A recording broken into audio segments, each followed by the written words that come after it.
The night before our engagement party, my fiancé ended up in the hospital after going wild with her guy best friend at a hotel. When I heard the news, I was not the least bit heartbroken. Instead, I walked straight up, grabbed the MC's mic, and took the stage first. Of all, thank you all for coming tonight. Rachel is unable to be here today, and what I'm about to announce is that the engagement between me and Rachel is officially called off. She means nothing to me, and I have zero feelings for her from this point on. We are done and we go our separate ways. The moment those words landed, the crowd that had come to watch me embarrass myself went completely silent. Then came the disbelief. Mason Gu just publicly called off the engagement. What about the Gu family business? What about the whole power marriage deal? You think that is something you can just walk away from? Hearing that my mother Fiona went off on me right then and there. You cannot even hold on to one woman. You are absolutely useless. What good are you? We have all these people here today, and you just dragged the entire Gu family name through the dirt. Go apologize to Rachel's father right now. And if you go through with this, I will disown you as my son right now. Hearing that, I let out a quiet laugh. Okay, Mom, so does that mean I can go ahead and call off the engagement? Now those words hit, and my mother Fiona stared at me completely stunned in her mind. I had always been her obedient little puppet. With that, I turned and walked out of the banquet. The crowd froze for a moment, then erupted in disbelief. Mason Gu just called off the engagement in front of everyone. What happens to the Gu family business now? You think a power marriage is something you can just cancel by? I had just made it to the parking lot when my phone started blowing up, and when I saw who it was, my expression went cold and I picked up Mason. You get back here right now and apologize to every single person in that room. I answered back cold and flat. Why should I apologize? What did I do wrong? Should it not be Rachel who owes everyone an apology? My father Gerald exploded. What gives you the right to demand an apology from Rachel? Mason, I'm warning you. The Chin family is not someone we can afford to cross, so you better fall in line. You are 23 years old, not a child anymore. You need to think about the bigger picture. Why did you not talk to us first? Before just going out there and announcing you were ending the engagement? Do you even care about your parents? You have been a headache your whole life, and now you sent your mother into a full breakdown. Are you trying to put her in the ground? I cut him off cold. If she collapsed, she needs to go to the hospital, not call me. Hearing that Gerald's voice went hard, Mason. I am going to pretend I did not hear that. If you do not come back tonight, then get out and do not ever come back. Fine, I will start packing right away, and with that, I hung up. A few minutes later, Gerald called again. Since I was driving and did not want the distraction, I blocked the number. I pulled up to my apartment building and stood there looking at the place. Sure, this whole thing was an arranged marriage, but I had genuinely chased Rachel for 3 years. She did not like takeout, so I taught myself to cook. She was a bit of a neat freak, so I kept the whole place spotless. They say a relationship takes 2 people to maintain. I shut my eyes and tore up the health report in my hands. Before long, I had packed up everything of mine. The matching mugs and slippers I had bought for us all went in the trash on my way out. I felt the engagement ring still in my pocket. I opened the box, looked at it, and tossed it in the garbage. Goodbye, Rachel. I looked away and walked out, dragging my suitcase behind me. Meanwhile, at the hospital, Rachel suddenly felt a strange unease in her chest. She instinctively reached for her phone and patted around for a while before realizing it was not there. Her guy best friend Spencer, lying in the hospital bed, asked, looking for your phone. That snapped Rachel back to reality. She had handed her phone to Spencer so she could focus on being with him, and had even put it on Do Not Disturb for him. Seeing Rachel look for her phone, Spencer pulled out his own. It was almost midnight. If Rachel had not ended up at the hospital today, she would probably be doing toast rounds with me right now. He let a little smile creep across his face, then quickly switched his expression. Rachel, if you want your phone back, just say so. And if you have somewhere you need to be right now, you do not have to stay with me. Hearing that, Rachel shook her head. I just want to check the time. Spencer glanced at his phone. Almost midnight right on that note. Rachel looked over at Spencer with his twisted leg. She had originally planned to just check in on him and leave last night, but it was 300 kilometers away, a 3-hour drive, and it was already way too late to head back. Plus, it was Spencer's birthday, so without much hesitation, she had stayed. It was just an engagement party, not a wedding. Both her family and Mason would be there tonight. She figured she would just explain things properly when she got back. And if she knew one thing about Mason, it was that he would understand. She could make it up to him properly at the wedding. It was noon time to eat. The lunch Rachel had her assistant arrange had just arrived. Rachel took one look at it. The food looked decent enough. She picked up her chopsticks, took a few bites, and set them down. Seeing that Spencer put down his own chopsticks, is the food not hitting right? Rachel waved it off, not really hungry right now. Do not feel like eating. That was a lie she was telling Spencer. Her eating schedule was totally normal. She just plain thought the food was not as good as what I made. She used to not be this picky about food, but ever since we got together, I had spoiled her into becoming way more selective. Then Rachel suddenly raised her voice. Spencer, I want my phone back. Spencer pretended not to hear her and kept eating from his bowl without a word. Seeing that Rachel, who had zero patience, had to soften her approach. I just want to check if anyone texted me, I promise. No matter what it says, I am not going anywhere. I already told you I would stay for your birthday, and I keep my word. Hearing that Spencer handed the phone over right away, it was past noon anyway. Even if Rachel actually wanted to leave by the time she got there, the banquet would already be over when Rachel took the phone and looked. It was packed with missed calls and messages from friends, her parents, aunts, uncles, every relative imaginable, but not a single one from me. That is when Rachel realized she had blown off the engagement party without even letting me know, and she had expected I would be frantically calling and texting. But there was nothing. Not one message. Was I not even worried? Scrolling through and finding nothing from me, she could not explain why. But there was suddenly this hollow feeling in her chest, and the food she had just eaten turned in her stomach. Still, she did not let herself read too much into it. After all, marrying me was basically already set in stone. I would not make a big deal out of something like this. But that uneasy feeling in Rachel's chest kept climbing. She finished eating with Spencer, then peeled an apple for him, and brewed him a cup of herbal tea, a pampered heiress who never lifted a finger now, personally taking care of him, even for the small stuff. Spencer watched all of this with quiet satisfaction. Rachel was the woman he wanted, and there was absolutely no way he was going to let her marry some other guy. While Spencer took his afternoon nap, Rachel slipped out, and pulled her assistant and driver aside and quietly asked if anyone had called looking for her. Hearing that, the driver pulled out his phone, and showed Rachel the incoming call log from today. Rachel went through it. Still no sign of me. She did not dare call her parents just yet. So she quietly called her girlfriend to find out what the situation was like at the venue. When the topic of me came up, Rachel felt her stomach drop, and then her friend's voice came rushing through in a panic. Rachel, something huge went down. Mason called off the engagement. Hearing that, Rachel blinked. What engagement called off? Because you were a no-show. Tonight, Mason stood up in front of everyone and announced he was ending things with you. Said you meant nothing to him and he had no feelings for you either. And from now on, you both go your separate ways hearing this. Rachel's brow furrowed hard. She cut in. What did her parents do? Did they not stop him? There is no way the Gu family would let Mason just walk away from this. Her friend kept going. Mason announced it and walked out. His parents stayed behind, apologizing to everyone. From the way the Gu family is acting, it seems like they do not want to break things off with your family. And honestly, even if the engagement does get cancelled, it is not the end of the world. The Gu family needs the Shin family more than you need them. And you never really liked him anyway. One out, one better, one in. Mason calling it off is his loss hearing this. Only Rachel knew the truth. Finding someone more devoted than me was not going to happen. The rich guys in their circle were used to being catered to. Rachel had seen plenty of arrogant, entitled men in that world. Someone like me who had money and stayed loyal was almost unheard of. Right now, Rachel genuinely could not think of a second guy like that listening to her friend mock me through the phone. Rachel felt something crawl under her skin and her hand balled into a fist. What did she mean? I had no feelings for Rachel back when I was chasing her. I showed up every time she called. Did everything she asked. How could I have no feelings? Catching herself, Rachel felt a twinge of guilt and cut in. Alright, I have got stuff going on. I gotta go. Her friend asked curiously, are you with Spencer right now? You two are really such a waste. Honestly, setting Spencer's family stuff aside, you and him are made for each other if you ask me. It is all your grandfather's fault for being so old-fashioned. Who cares about matching social status anymore these days? Besides his family money, Mason does not even come close to Spencer in any other way. Hearing her friend talk about me like that, Rachel felt an odd irritation rise in her, but she did not bother defending me. Did not want people thinking she actually cared, so Rachel said flatly, I got things to deal with, gotta hang up. Rachel leaned against the wall after the call ended, picked up her phone a few times, then put it back down. My number was on the screen.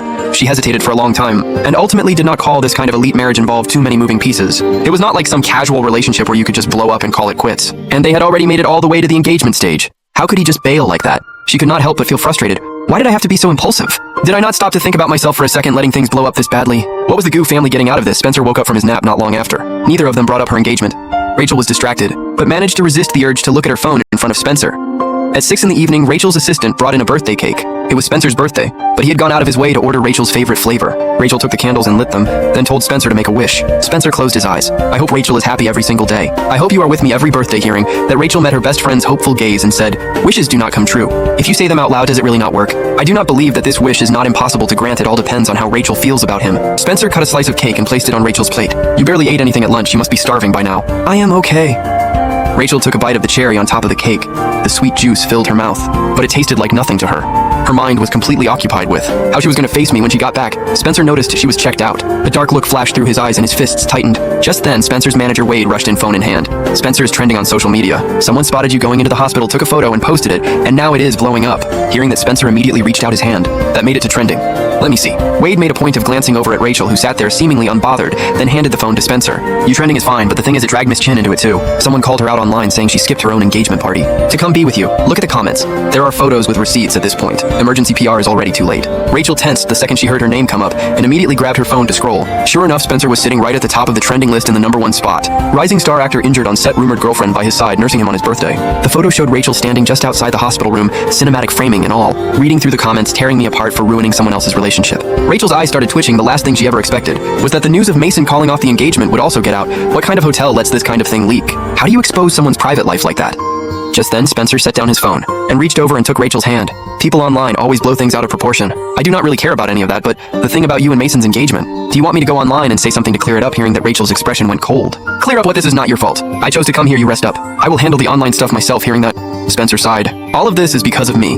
Mason must have called off the engagement over this. Manager Wade watched the two of them, knowing full well that Spencer's entertainment company was under the Chin family umbrella and that the contract Spencer originally signed had been personally drafted by Rachel herself. Spencer's meteoric rise in the industry had all been thanks to Rachel's backing, and the flirty tension between the two of them was not exactly a secret in their circle. They were basically one step away from making it official. Wade was dying for them to just confirm the relationship. If Spencer could lock down the Chin family connection, his career would absolutely skyrocket to another level entirely. Just then, Wade caught Spencer's signal and cleared his throat. Miss Kin, about Mr. Gu. Would you like me to go explain things to him? Hearing that, Rachel pulled her hand back. No need. Hearing that, Spencer barely had time to feel relieved before Rachel continued. Have the PR team put out something that can push this off the trending list. Redirect the public's attention for now, and in a few days it will blow over. That is just how the entertainment industry works. There's always something new. As for Mason, I will talk to him myself. He will understand. Hearing that, Spencer's face visibly stiffened. The fact that Rachel was willing to step down and personally reach out meant I clearly meant more to her than he had thought. Rachel was getting more and more agitated and stood up abruptly. I need to step out and make a call. Spencer could see she was in a bad mood and did not have the nerve to throw a fit and stop her. He just watched her walk out. Wade quietly leaned in and said, you do not think Miss Kin is actually catching feelings for Mason, do you? Hearing that, Spencer's expression darkened. Spending 5 years abroad was way too long. Long enough for Rachel to move on. He should have seen this coming. A woman like Rachel naturally attracted attention, but even from his hospital bed, he knew exactly what had gone down at the engagement party. The bride ran out. The groom called it off. The Chin family had not thought he was good enough back then, so they arranged this whole marriage for Rachel instead. And now the whole mess had blown up publicly all over the internet for people to laugh at. Honestly, they had it coming. Spencer let out a cold laugh. So what if she has feelings for him? The engagement is done anyway. And even if it does not go through, I am not letting either of them off easy. Meanwhile, Rachel stepped out and had her PR team kill the trending post. After the call, she checked her feed and saw that her personal account had also been dug up. She had hoped to let things quietly die down, but her DMs and comments were multiplying fast. A clean, quiet approach was off the table, so to shut down the people jumping to wild conclusions, Rachel posted a quick clarification. Just friends, and the moment it went up. Spencer, lying in the hospital room watching his phone, felt his already dark mood sink even lower. After posting, Rachel called her dad. Her father picked up and immediately tore into her. What were you thinking? You skip your own engagement party to go to the hospital to be with Spencer, fine. But then you get seen and it ends up all over the internet. Do you have any idea how much heat this brought down on the company? Rachel's father, Henry, had always doted on her. He never even raised his voice normally, but he was upset enough to be yelling through the phone.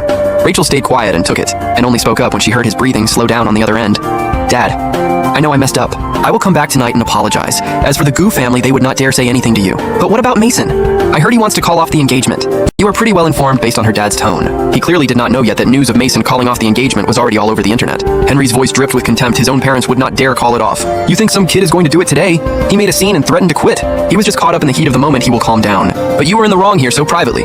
Go smooth things over with him. Get him to back down. Do not let this become a bigger spectacle than it already is. It is not like the Chin family cannot live without him hearing that Rachel eased up a bit. Got it, I will talk to him. Then Henry cut in, come home soon, and Rachel, remember to keep your distance from Spencer. Do not give people in the circle something to gossip about. That kind of thing gets messy fast. Rachel had heard this so many times she had lost count. But to get her dad off her back, Rachel just gave a simple yeah after hanging up with her dad. Rachel felt noticeably lighter and then called me. But the call went through and nobody picked up.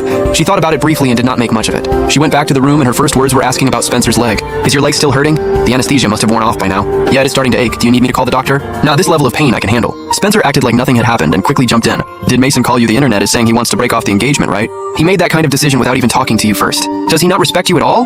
Hearing that, Rachel shook her head slightly. I was the one who broke my word first, so him being upset is fair. But Spencer kept going. Mason is obviously just pulling a power move. What kind of grown man sweats the small stuff like this and threatens to call off an engagement over one incident? With zero regard for you or the Chin family's reputation, if he can pull a stunt like this in front of everyone today, next time he will just come at you directly. Do not give him so much credit this time. Best move is to let him sit with it for a couple days until he comes crawling back to apologize. Between her girlfriend and Spencer both saying the same thing, Rachel had been a bit uncertain at first, but by now she was starting to think they had a point, seeing Rachel waver. Spencer kept fanning the flame. You are the Chin family heir. Even his own parents owe you some level of respect, so who does Mason think he is throwing attitude at you? And making a public announcement about ending things? Is he not afraid this blows up in his face? Spencer knew Rachel's pride well. The more he built her up, the less likely she was to back down, and he refused to believe he could not wedge them apart. Hearing all this, Rachel looked skeptical and turned to Spencer. Is this really the right move? Seeing that, Spencer smiled and said, I am a guy. I think I understand how he thinks. If you go back and apologize first, he is just going to push harder next time. You need to remember your standing is always above his, and with that, Spencer faked a wince of pain. Oh, my leg is acting up. Rachel, could you rub it for me? Hearing that, Rachel did not even stop to think. She was instantly redirected and sat there gently rubbing his leg. Meanwhile, on my end, my father Gerald, who had been waiting for word from me, was starting to panic. He had already frozen my cards and cut off every financial lifeline I had. So why was there still nothing from me? He grabbed someone else's phone and texted me. If I went through with calling off the engagement, I was disowning my parents. And if I was disowning my parents, then I could pay back every cent they spent raising me. I opened the attachment and almost laughed reading through the itemized list. Every little thing added up. They were demanding $30 million from me. For as long as I could remember, my parents had never liked me. People always say there is no parent who truly dislikes their own child, and if they do, there has to be a reason. I thought about the sister I once had. Everyone told me that I had thrown my 2-year-old sister off the second-floor balcony and killed her. They say people have no memory of anything before age 5, but for some reason, I remembered that pool of blood with perfect clarity. After that, my mother had lost her mind. Anytime she saw me, she would hit me and said I carried a violent gene, that I was born a monster. But how exactly would a 5-year-old pick up a 3-year-old and throw her from a balcony 4.5 feet off the ground? My mind made up. I forwarded a classified document to my attorney. The truth from that day was long overdue. Gerald was a born opportunist and cared deeply about appearances. Blaming a crazed wife who killed her own daughter was a far worse look than a 5-year-old who accidentally knocked his sister off a balcony. Pulling together the evidence kept me busy straight through to the middle of the night. I stretched out my stiff joints and picked up my phone, and saw that Rachel had called me a few times. I did not want her messing with my headspace before bed, so I dismissed them all and tossed the phone aside. Grabbed my clothes and headed to the shower on the other side. Rachel had kept her promise and stayed with Spencer through his whole birthday before heading out. But even though she had not really done anything all day, she was completely drained. She wanted to close her eyes and rest for a bit, but could not fall asleep no matter what. She rubbed her throbbing temples and gazed out the car window, then tried calling me again, but once again no answer. The cold ringtone grated on her nerves. What was Mason's deal? Not picking up during the day, she could let that slide. Maybe he was busy. Something came up, but it was past midnight now. No matter how busy he was, he would be done by now. She had called 4 times today. There was no way Mason had not seen them. Had he really not cooled down yet? Seething with irritation, Rachel headed straight to the apartment we shared.